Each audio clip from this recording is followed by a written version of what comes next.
Good morning. No, wait. Good afternoon.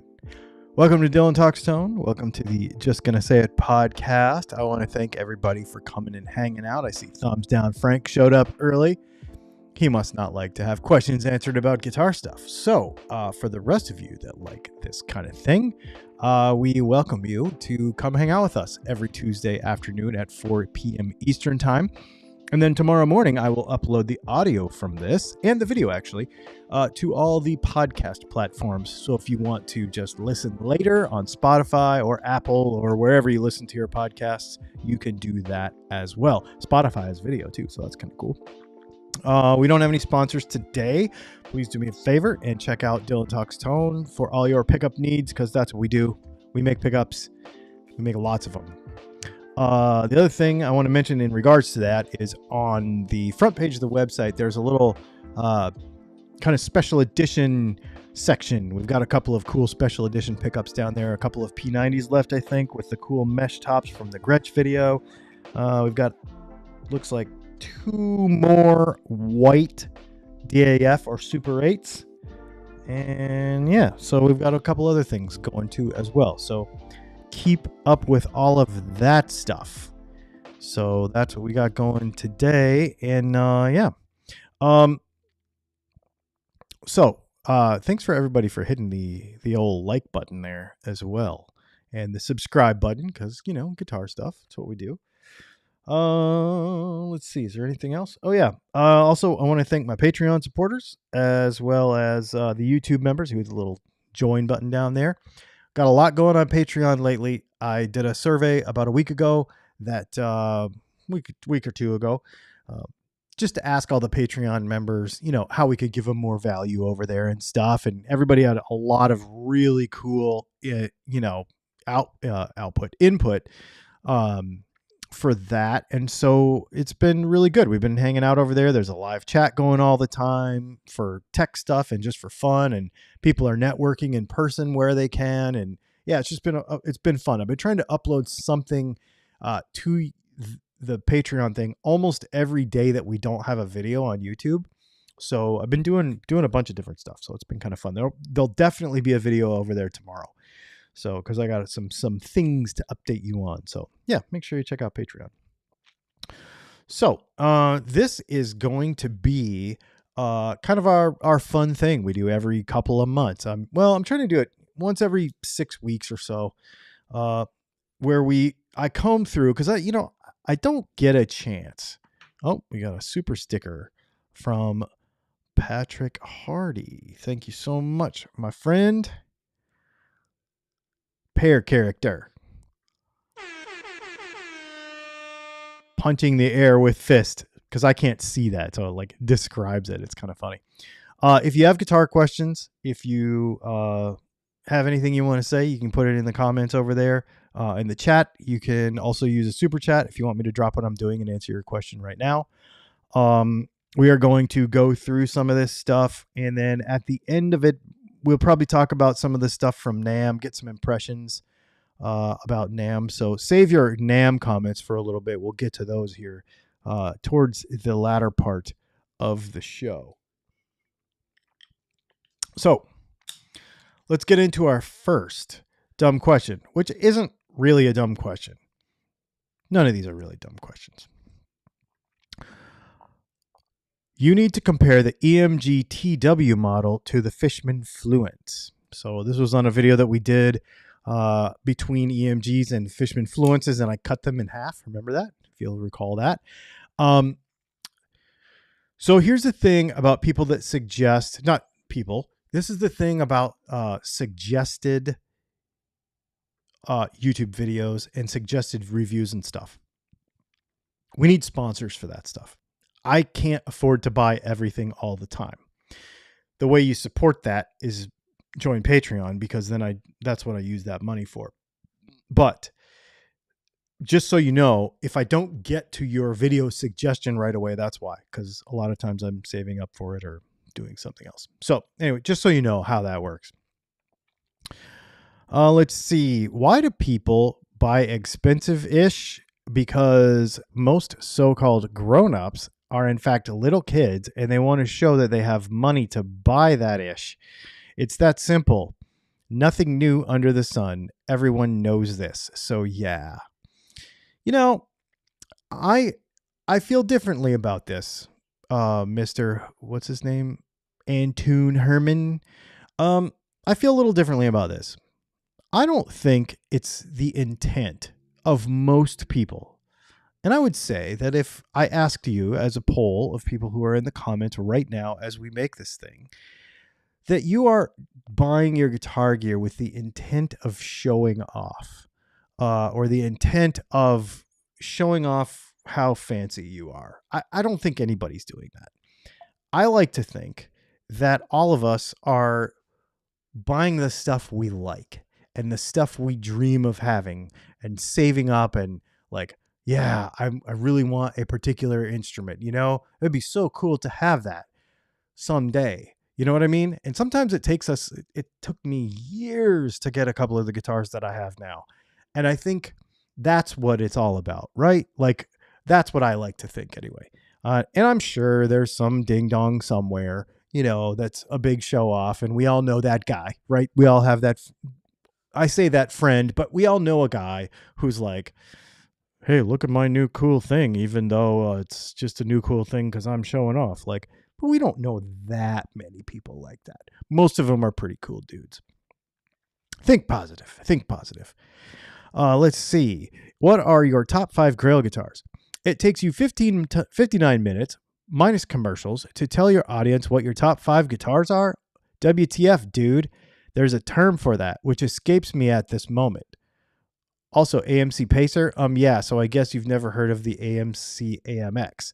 I have heard of the AMC AMX, actually. It's a really cool car. For those of you that are just new to what we do on Tuesdays, this is a podcast. It just so happens that we do it live and we record it and then we upload it to the podcast platforms later. So if you show up on Tuesday expecting anything other than me just hanging out with you, talking about all this stuff, that's not what we do on Tuesdays. Okay. And we have a Q&A on Thursdays as well. And we also have some other technical videos, usually on Monday. And then we've got some other stuff that we've been doing on Fridays as well. So we have different kinds of content throughout the week. And if you don't want to sit around for an hour and listen to me yap, I totally get it. There's other videos that are not quite like this. So just FYI, so you know that. Hey, Charles, how's it going, man? Let's see. John says, I buy guitars like, if it's a Gibson, cool. If it's a PRS, I like. If it's whatever, or a kick guitar, it's what I want. I don't buy it for the rest of the world. I buy it for me. Dude, that's kind of the way I am too. I'm at the point now where it's like, if it's cool, I get it. You know, if I can. Some stuff I can't, but you know. Let's see here. On a video, why does the guitar buzz?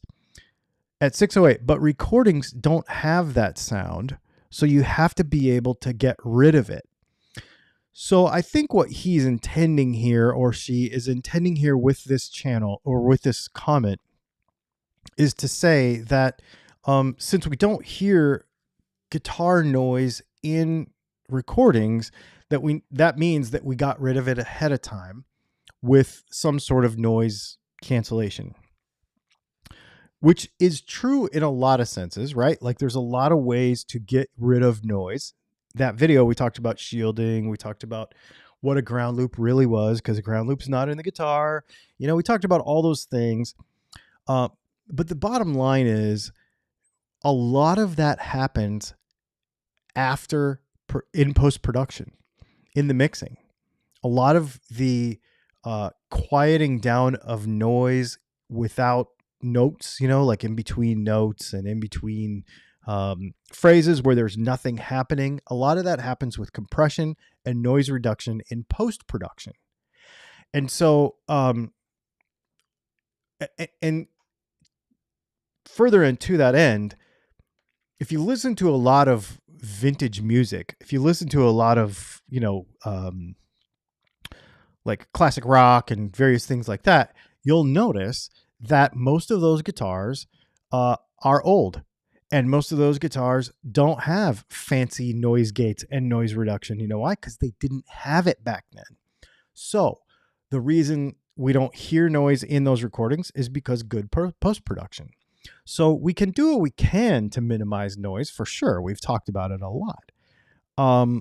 But it's not the be all end all. A lot of that happens in the post-production. One of these days, I'm going to do a video about why your guitar tone is never actually going to be right. And my theory, not my theory, I know. I know the reason is for a lot of us is we're shooting for a tone that is a post-production sound. We know that because we listen to music that is recorded. And then we go, I want my guitar to sound like that. Well, you need to have a Neve preamp. You need to have, you know what I mean? You need to have all these things and the know-how on the post-production side and the production side to make it sound that way. You're never going to sound like that in your bedroom or your office or your living room or your mama's basement, because it's just not possible, because most of that stuff happens in post-production. So thank you for bringing up that question. But that's why I think a lot of the times. Super cool to think about though. Let me just run through here really quick and see if there's any questions that I might have missed up until this point. At age 61, I tried to be a kid as much as possible. I agree. To tell you the truth, I don't see a reason to grow up.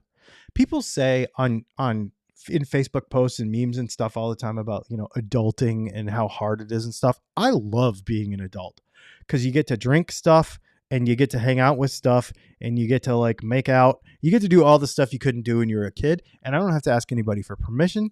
That's pretty awesome. And I'm in control of my own destiny. And I really like that. So I actually like being a grown up, but that's because I try to act like a kid as much as possible. Yesterday, my daughter came over and we were joking about it. And and Leslie says, she's not 11 anymore. And I'm like, or 12. She's not 12 anymore. And I'm like, most of the time, but sometimes she's kind of 12, which is totally fine. The tone I chase is a live sound, Band of Gypsies. Okay, so fair point. However, there is still post-production built into that. And I agree with you. You can get a lot closer, but still, it's a thing. You know what I mean? All right, cool. Looks like we're kind of caught up. All right, let's go on to the next dumb question. That's not really a dumb question. Oh, this one is kind of dumb. Filtertrons versus humbuckers. What is the difference? Anybody skipping to comments, bro, just yaps the whole time and demos nothing. So something I want to mention about the way we do a lot of our videos is if we look at this video right here, see it says Filtertrons versus humbuckers. What is the difference? So if I were to say to you, what is the difference between a pen and a pencil? Why does not how do they work, not what do they produce, but what is the difference between a pen and a pencil? One has ink and one has lead or graphite, and one is constructed this way and one is constructed that way. It is up to you to understand how creative and what you want to do with that.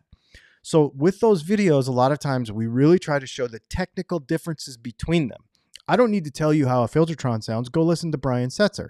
I don't need to tell you how a humbucker sounds. Go listen to any music made in the last 200 years. Well, okay, 70 years. But still, that's kind of the point of those videos, just FYI. If you ever run across them and you're like, why doesn't he play any in here? Because you already know what they sound like. I'm trying to tell you why they sound like that, not how they sound. Got a super chat here. Thanks so much. Heaven Rec. I love your channel. Let's see. Love your channel. I have upskilled myself in soldering over the past couple of months by watching countless very useful videos of yours and no longer limited to solderless pickups. Thank you for making honest, no BS content. Dude, I really appreciate that. These are the kind of comments I love. It's not even so much, oh, that video was awesome. More that you didn't have a skill. You figured something out and now you're saving yourself money. You're able to play with pickups that you weren't able to play with before. That to me, like, inspired to take up a skill, even if you learned it from somebody else. I don't care, but that's really cool. I really dig that a lot, dude. Thank you very much. Let's see. These don't delete themselves, so I'm trying to do this properly. Okay. Nope. See, that was the last one. I'll figure it out. Okay. Speaking of soldering, this is a comment that just came up. Since we just talked about this, in our "if your soldering sucks, do these 5 things," this is not welding, quote unquote. Okay, buddy. Soldering is not welding. A lot of people think that you're actually melting 2 things together, because welding is actually heating 2 items to a molten level, adding a 3rd item to it, and melting those things together. Soldering is not that. Soldering is actually creating a chemical bond.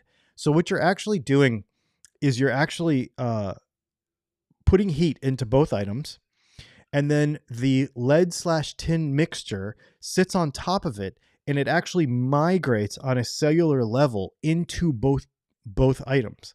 But you're not melting either item. You can actually completely remove the solder from both things, but you're actually allowing the solder to migrate on a molecular level into the other item. Okay. And so it's not soldering. It's actually a chemical bond that you're creating, which I don't think a lot of people know. A lot of, it looks like you're welding. It sounds, it makes sense that people would confuse that. And I know he was a little derogatory in his comments, but maybe he doesn't know that either. So just FYI that's the thing. Oh, I got another super chat. Hey, brother, happy Tuesday. Thank you, Tony Leonardi. I appreciate that. Thank you so much. And thank you for the super chat, sir.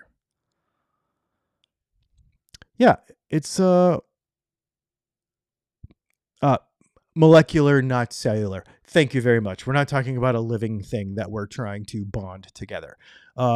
Cellular would be if you are trying to glue your fingers together with super glue. No, I'm just kidding. That's also chemical. But yes, thank you. I appreciate you pointing that out. Thank you very much. All right. Awesome. That's yeah. You guys got my back. I appreciate it. All right. Let's keep rolling here. This is an interesting one. And I might want to get your thoughts on this one because so the best guitar bridge for sustain. What we did was used a couple of different bridges. We talked about sustain versus what a roller bridge does and how it works and breakover angles. Your results are good. Your conclusions are BS. So what's interesting is I don't understand that statement, because if the test is good and the results are good, then the conclusions are what they are. Unless you are a person who engages in frequent cognitive dissonance and refuses to or insists on believing something even though you see proof to the contrary with various evidence. Like there are no ground loops in a guitar. You know what I mean? And so that was an interesting one. I didn't really get that one. All right. How to choose single coil pickups, flat versus staggered. Are you saying you can't or should not raise the height of the pull pieces yourself? Ooh, this is a great question and observation. So, here we go. Got some Strat pickups here for those of you that are listening on the audio only portion of the podcast. I've got some Strat pickups in my hand here, and these are flat pull pieces. Now we also do have some that are staggered, right? Now, if we were to try to lower these after they are assembled, the way you would do it is you would actually tap down on them. The problem is that would actually push down on the inside winding and you could break the wire on the inside. So do not do that. Now, if you ever ask this question, or the person who asked this question maybe misunderstood, you can adjust the whole height of the pickup, obviously, with the screws on the side and, the screw height adjustments. So that's good, but you never want to tap on the pole pieces on any single coil pickup. That being said, hang on, I had to put that on the right. These are someone's pickups, and I had to put them back on the right shelf so they don't get mixed up. There are some cheaper pickups that have plastic bobbins where the magnets don't actually hit the wire because they're in a sleeve. The problem is you don't really know that without taking it apart and looking. I would refrain from banging on your pickups at all with any kind of impact device.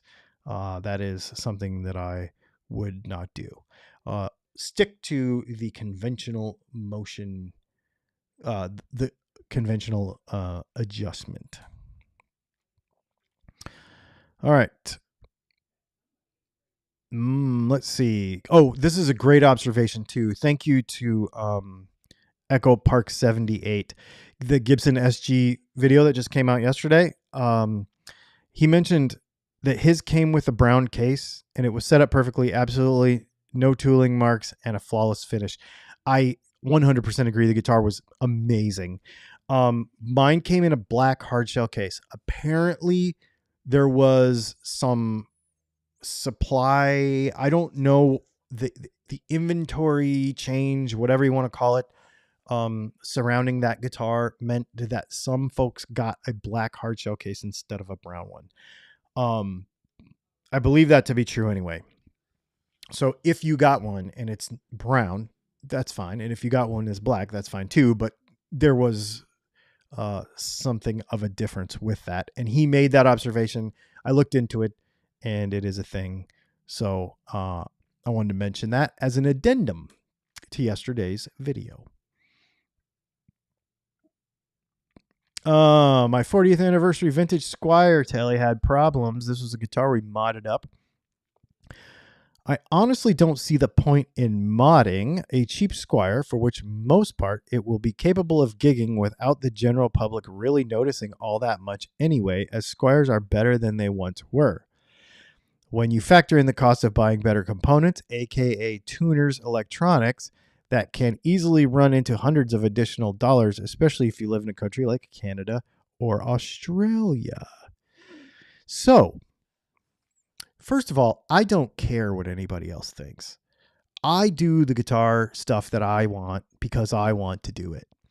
The people that stand up in front of a bar and say, well, the audience doesn't matter. It doesn't matter to the audience what you play. It does if you don't like your guitar and you suck because you don't like your guitar. I've had gigs where I had a sucky gig because I had to plow through it because I was having equipment issues, or I was pissed because the guitar wasn't set up properly, or, things like that, where I'm just like, dude, I have just got to slog through this night and get through this because this guitars drive me crazy. Or the strap is uncomfortable, or, whatever it is. So yes, the folks that listen, they may not know that you're playing a Gibson custom shop versus an Epiphone, but if you don't like the guitar you're playing, if you're not comfortable with it, they most certainly will be able to tell that you are not happy with your night. And then that will affect your gig for sure. If you are making a decision on a guitar so that you can look a certain way in front of people, that's just an insecurity that you have.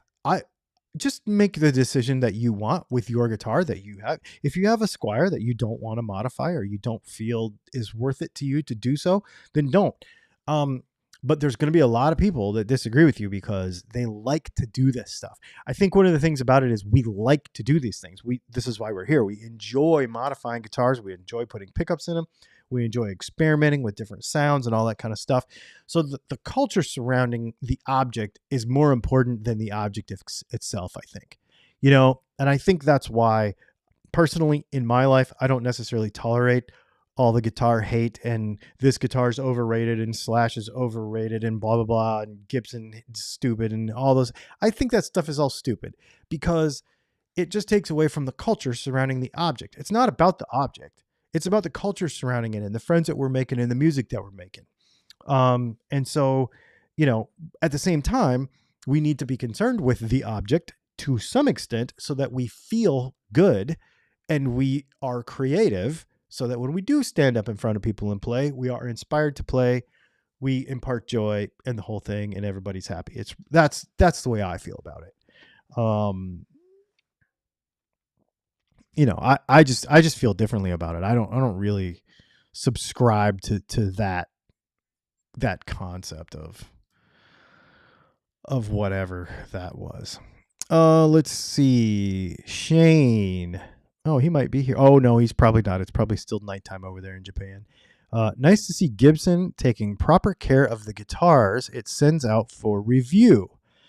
Maybe it's just how it sounds on my phone, but sound-wise, I think it is in desperate need of a set of DAFs. This was on our SG video yesterday. I think every humbucker guitar needs a set of DAFs if you're not going to coil split. I joke all the time about, and I want to make a t-shirt that has like a humbucker on it and that it's like smartphone speaker certified, because that is the thing. Like everybody's like, well, I can't tell the difference between blah, blah, or somebody will say, you did this comparison and I can't tell the difference, so it's BS.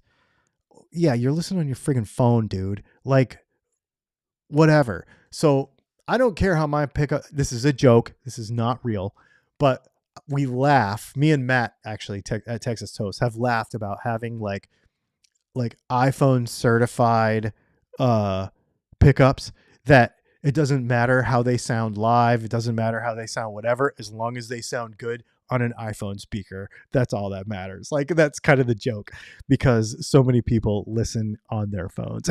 It's just kind of funny. So I was just ribbing Shane about that. But yeah, Gibson's been doing some amazing things. Every guitar we get is freaking amazing. And not just from them, the guitars that I buy too. We bought a bunch of Gibsons and they've been fantastic. Every one of them.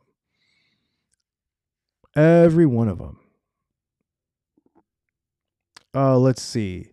Hey, Dylan, I always had a weird question regarding using an EQ pedal instead of swapping pickups. I recall there was a pedal that simulated different pickups, but it was just a glorified EQ pedal. That's a good question. Yes, you can do that, but here's the problem. If the frequency doesn't exist, so if the pickup makes a particular sound and it makes this group of frequencies and the resonant peak of that pickup is here. If we're trying, so the resonant peak of the pickup, for lack of a better term, is the pickup, the frequency that pickup is best at making.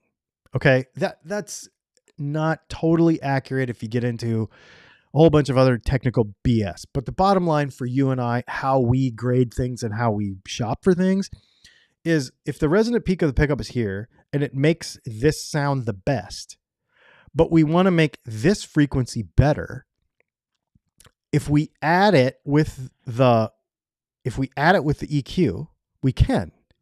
The problem is that there's noise there underneath it that then gets boosted up, and the noise also becomes part of your signal. So what we want is a pickup that either has a wider available amount of frequencies that it makes, a better dynamic range, or we want a pickup that kind of starts here and goes this way instead. Because if we boost signals that aren't there, we get more noise. You can't do something that doesn't exist in a passive guitar. And anything you add is going to add stuff you don't want if it's not there to begin with. You can't make something from nothing. You can make more from a little, but there will always be noise floor introduced in that. That's kind of the thing. So, yes, what you're saying is true. And in your situation with your rig, it's possible that you get what you want by doing that.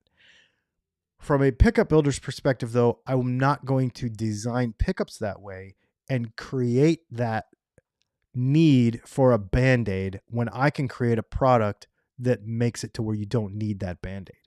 See what I'm saying? A lot of these things that we talk about with guitar tone, if the pickups are good, the pots are good, and the setup is good, then we don't need a lot of this other garbage that people use to basically fix problems if they just had good pickups and pots. Really, and a good setup. Good setup, good pickups, good pots. End of story. The guitar is mechanically sound. And when I say mechanically sound, what I mean by that is when you impart vibration to the string, it does accurately what you want it to do without wasting any energy through buzzes or various interferences with itself, with a bad nut, with a bad saddle, with whatever. And the intonation is good so that you don't have weird harmonics fighting each other and killing sustain. So once the guitar is set up and it's mechanically good, then if we can reproduce those vibrations in electricity with the pickup as accurately as possible, then we don't have to have a lot of those band-aid things afterwards. And we use good pots and caps to rob the least amount from that potential. Because in a passive guitar, everything is parasitic. In a passive, not EMGs, but in a passive guitar where there's no preamp, everything is parasitic. So everything we add, everything we adjust from just a pickup by itself with a wire going to an output jack is parasitic to that potential for that signal. So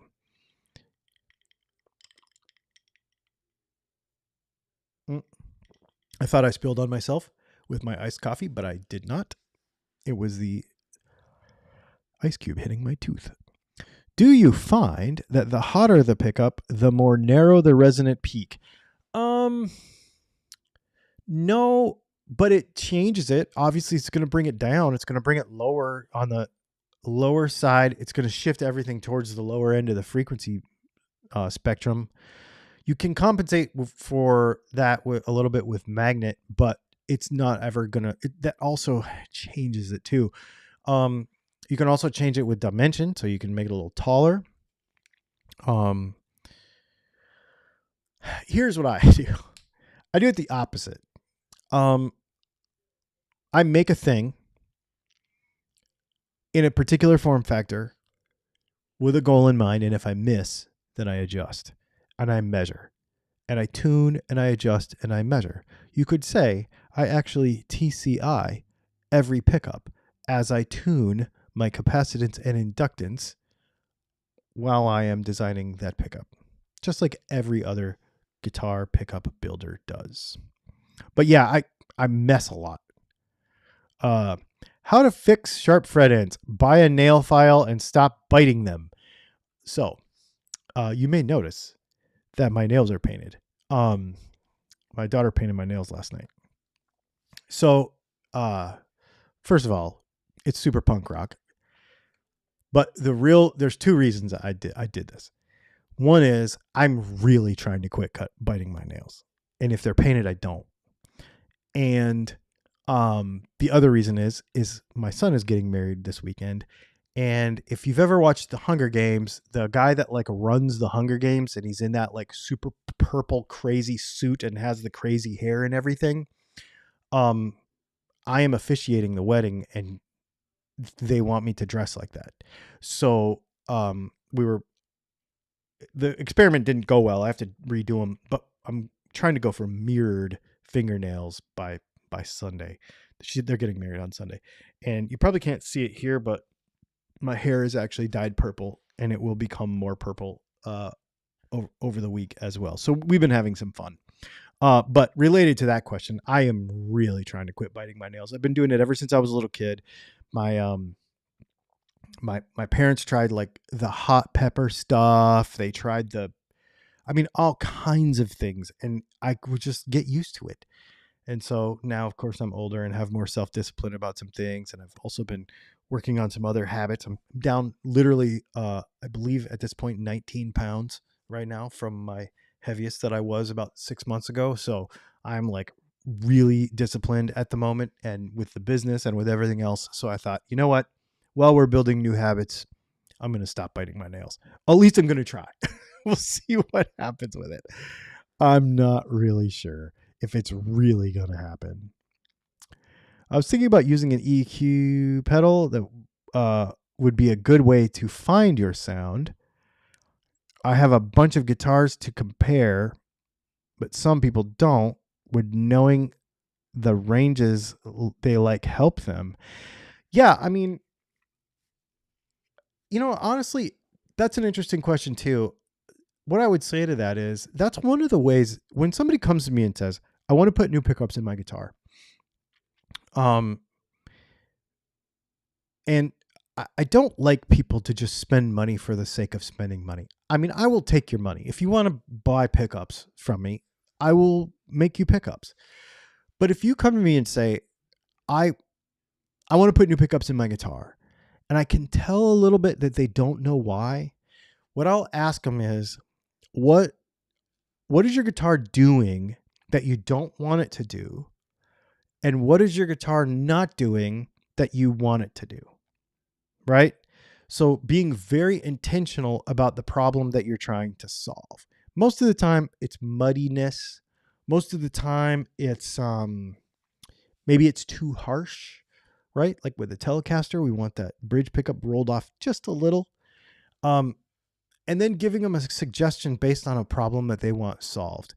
But the thing is too, is we also need to know what amp they're using. We need to know what pedals they use with it a lot, all those sorts of things to put that all together, because this is a all-inclusive situation. We've got to zoom out and look at the whole rig together.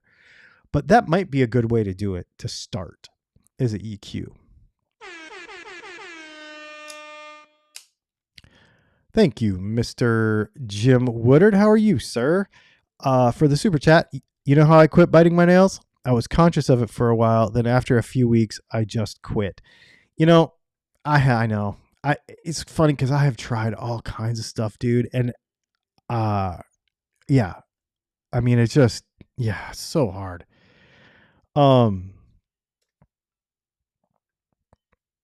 Let's see. So we already talked about the nail biting thing.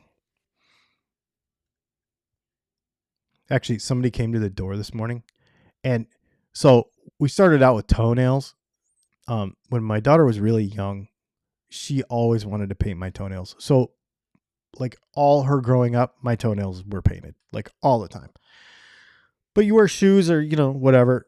So it didn't really matter, right? Well, she painted them last night because and they're all different colors because we were like experimenting with some stuff to try to get this mirror thing to work. And I don't care because I'm just wearing shoes most of the time. It doesn't matter. But somebody came to the door this morning and they were asking me, talking to me about some stuff. And then all of a sudden the lady looks down. She's like, can I ask you something? I'm like, sure. She's like, why are your toenails painted? And I was like, oh yeah, most people don't really know that that's there because typically I don't do that in public. Next one, maybe smile. This was on a short where I was playing guitar. Nobody smiles when they play guitar. I mean, I smile a lot in person, but nobody smiles when they play guitar. You have to have guitar face. I mean, if you're like totally rocking out, dude, you gotta have guitar face. Come on, man. I obsessively chewed my nails until they bled. I did too. I've got cuticles that are jacked up, dude. I stopped by applying the idea that any habit is formed or broken in 21 days. Yeah, that's kind of where I'm at. So, we are, of course, we're buying a house right now, and we're moving the shop. So I'm looking at all this stuff, inventory control, and like when we get into a new place, I just want to like start over with a new slate, and we get the shop moved and we get the studio moved, and it'll be in a new place. It'll be bigger. It'll be badder. It's going to be amazing. I'm super excited, but it's going to make it to where, we get to really be conscious of our decisions, how we organize everything. And this whole weight loss thing too, like I'm going to say next week will probably be over 20 pounds. Like in a few months, I've been working really hard. And because of that same thing, it's just the mentality of like, we're creating new habits. Like that's why I want to just, sometimes I smile because I surprise myself. Anyone else try pinch harmonics with your fingers? Yeah, you can do that. Okay, this is an interesting one. Do a full do-it-yourself build from scratch. Budget friendly.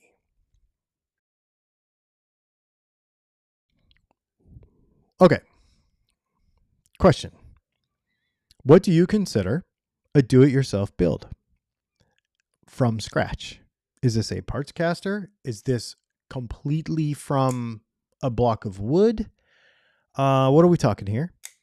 And whose budget? Because your budget and my budget may be different. And my next question, and this is for the community as an observation, is why? Why does everything need to be budget friendly? I'm going to pound on this. People are going to unsubscribe over this. They're going to quit following me because they get sick of hearing it, but I don't care. If you love this, why does it need to be budget friendly? If you're building yourself a guitar, okay, why would you go to all the trouble to build yourself a guitar and cheap out on the components as you go? I can think of one reason: impatience. Because I don't care how broke you are. I don't care how little money you have. I don't care. If you put your mind to something, you can accomplish not biting your nails and saving up for a friggin' parts caster build with some decent parts. You can do it. There is no excuse if with places like Warmouth and Guitar Mill and all these other cool places to buy parts from Guitar Fetish just because they're good enough. Because they're not. If you're going to build yourself a guitar and you're going to invest the time and the money and the know-how, get good parts and build yourself something that you can be proud of so that when you have friends over for dinner, you can invite them over and be like, look, I built this thing. And don't be the guy who's like, look, I got all the parts for $100. There's no point in it. If you build a good guitar with good components, even if it's more expensive, you will enjoy the thing more. You will. And the people that say, oh, I have this cheap Harley Benton, whatever, and it's just as good and I like it just as much, blah, blah, blah. Now, budget constraints aside for the folks that play inexpensive guitars, I'm talking to all the people who have 9 Harley Bentons because they're proud of being cheap. We are not friends. I just can't get down with that mentality. If you want to do this, and if you love playing guitar, and if you enjoy music, and if you enjoy learning about this stuff, do not cheap out on this.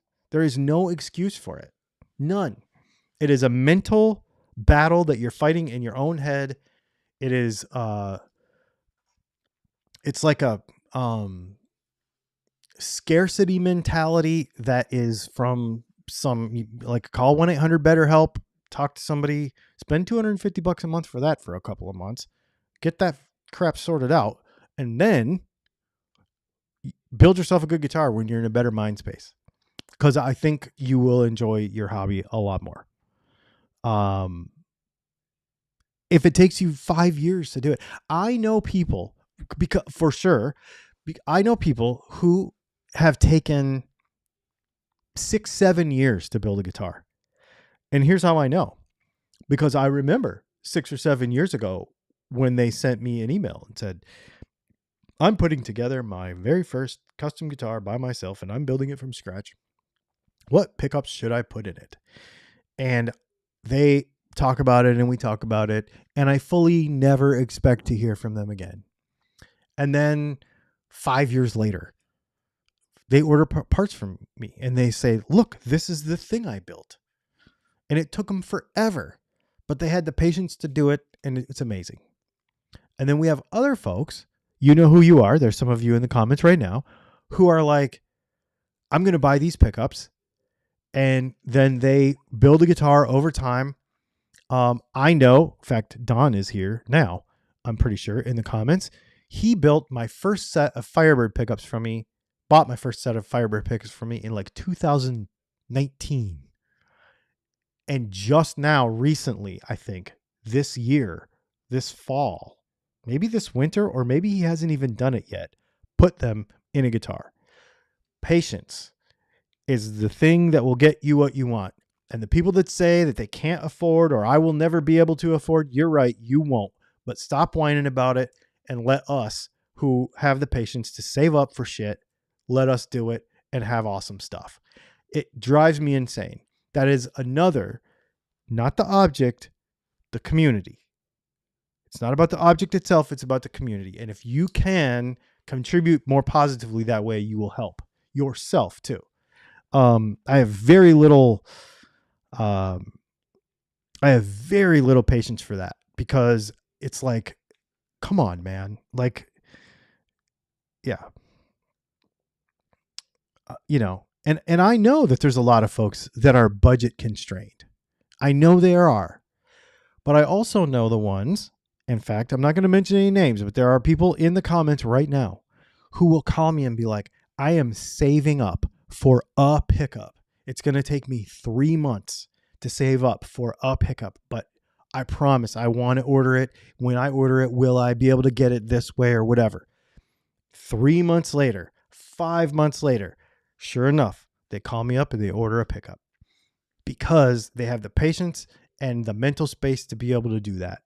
It is totally possible for everybody. This whole, you have to have, everything has to be cheap and everything has to be budget and everything has to be affordable.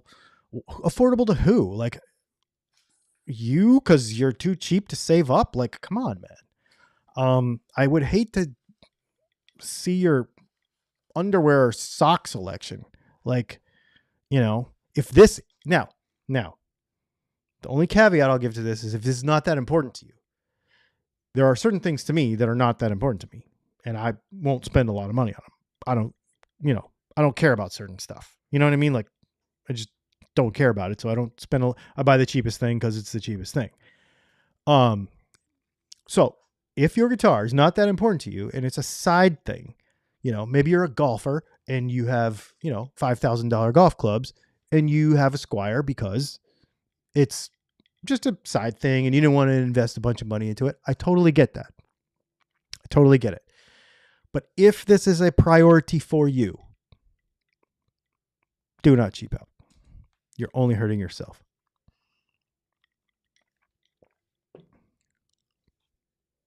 Don't forget, everything has to be now. That's the other thing too, right? Like,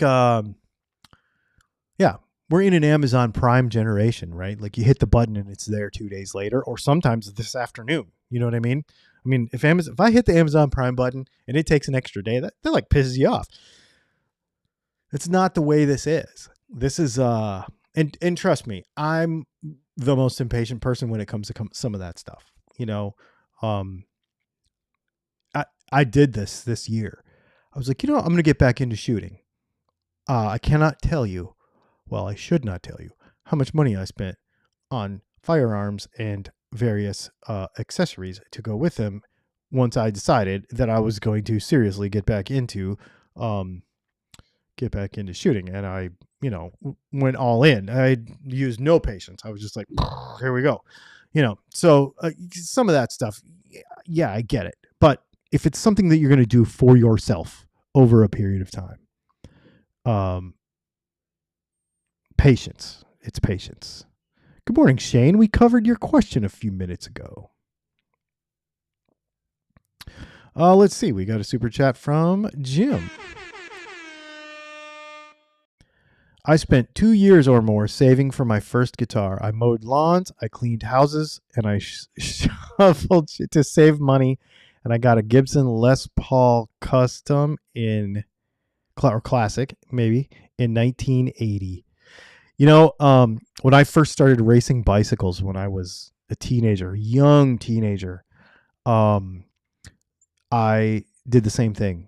I dug a ditch around a guy's house all summer for like $8 an hour. Of course, this is in the 80s. Um, it in the yeah, $8 an hour. Dug a ditch all the way around this guy's house. Bought my first mountain bike. Started racing, and I think that's probably why I have this mentality. And I think it's also why I'm very impatient about it, or very I don't have the patience for folks who are just like cheap, because I know it can be worked for. I know that, and I'm not one of these people who says we're all on the same playing field. Trust me, I'm Native American. I could give you some freaking major stories about inequity and inequality. I could. We do not all start at the same starting line. I do get that. But I mean, I grew up in a trailer park and with no money, just like everybody else did. But I also realized very early that when all my friends at school had Air Jordans, the red and white ones, when they first came out. And I was only allowed to buy the Payless. They were like fake ones. They were called like Air Express or something at Payless for like $15. And I knew there was a difference between my shoes and their shoes. So I asked my dad, I was like, how I want Jordans. And so he said, here's the deal. They're called Air Eagles or something. He goes, here's the deal. I'll give you the money for the shoes that I can afford to get you. Then you figure out a way to make the money and you pay the difference and get the shoes that you want to get you. Because I think Air Jordans at that time were like $45. This was like before the $200 shoe thing started. I mean, Reebok pumps were $200, and that was like mind blowing. But before that, Jordans were like $40-$50. And so I took the $18 or something my dad gave me for whatever the Payless version was. And I went and mowed lawns and I saved up the money and I bought my first pair of Jordans. So that's what my dad did with me. He's like, this is what I can afford. This is the $100 bicycle. And you want, at that time, a $700 bicycle was like ridiculous. He's like, I'll give you the $100 for the Huffy at Walmart. You have to save up the rest. And I friggin' did it. So I know, it's just a mentality thing. I think that's one of the reasons why I'm so hardcore on it. But it's also one of the reasons why I appreciate people who appreciate me as far as like my time and that kind of thing, because it's super important to appreciate the effort that people put into stuff. You get up early and you stay up late. That's how you make the world go. If you sleep in and you go to bed early and you spend your entire weekend, hating people on Facebook, you're just always going to do that. And that's just not my jam. Pro Keds, dude, totally pro Keds for sure. And so I'll take you one further back. How about PF Flyers? Run faster, jump higher with PF Flyer. How about that? Yeah, $8 an hour in the 80s wasn't bad. You're right.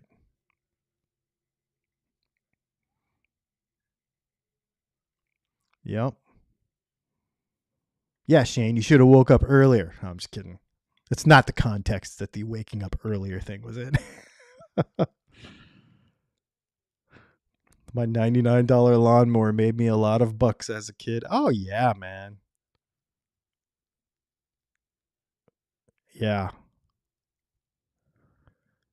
Yep. We lived in a trailer, and we lived in a trailer and had just nothing. I mean, we had I grew up with the Native American government food with the cheese in the box and like the juice that came in the white can and it just said apple juice and kind of tasted like apple juice, but sort of if you mix it with tinfoil. Like that's what the juice tasted like. Oh, they were trying to kill us even after the Revolutionary War. Anyway, not to go all down that road, but yeah, pretty crazy. Oh man. I always wanted to ask you about your explanation regarding shielding. The video which you stand by the satellite dishes. So a shield catches the noise, but they don't reflect it too. Oh, okay. I don't know if I understand your question completely. But yeah. So I did stand by some satellite dishes to illustrate this. So the way a satellite dish works is it catches low power radio waves that come from space, from satellites. Okay. It's just a low power radio wave. It hits the dish. The dish is shaped that way so that it reflects it back to a point. Okay. And in the top, like if you go out and look at your Dish Network dish, it's got the little stick that comes up and it's got the thing up there, right? That is called an LNA. Sometimes they're called LNBs. It depends. LNB is a different style, but it's called an LNA and it's called a low noise amplifier. And basically all it is, literally all it is, it's like a guitar pickup with a boost pedal on it. That's literally what that thing on the satellite dish is. It's a magnetic coil like a guitar pickup hooked up to a boost pedal. No lie. So it takes those radio waves, it amplifies them, and then it does other stuff when it gets to the decoder and it makes television signal. But that's the general idea. So the shielding on your guitar does the same exact thing. Well, let's just say radio waves. So electromagnetic interference, EMI, comes through the air. So, and I don't think a lot of people really understand this. This light right here, or a fluorescent light with a ballast in it, or a refrigerator or a microwave, anything with a coil in it, anything with a magnetic coil in it, transformer, I apologize, anything with a transformer in it, it puts off electromagnetic interference that comes through the air. So the noise in your guitar, like when you let go of your strings, that's not coming through the cable. That's not coming through the mains. That's coming through the air. That's coming over the air. Just like satellite signal from space. Your guitar pickups are picking up that noise, sending it to the amplifier and amplifying it. And that's why you're hearing it. Just like a satellite dish. That coil is picking up that noise, sending it to the amp, and it's amplifying it, and you're hearing it as bzzz, right?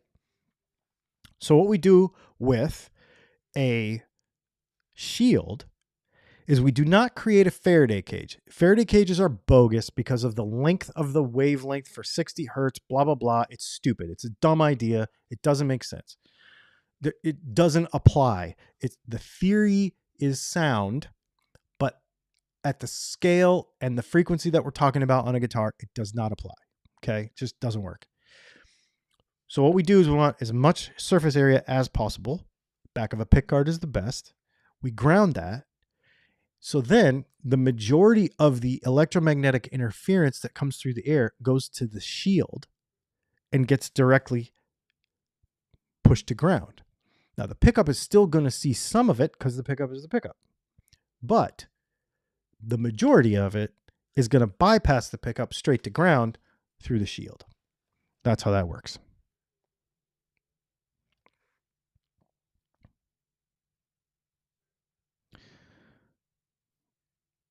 Yep.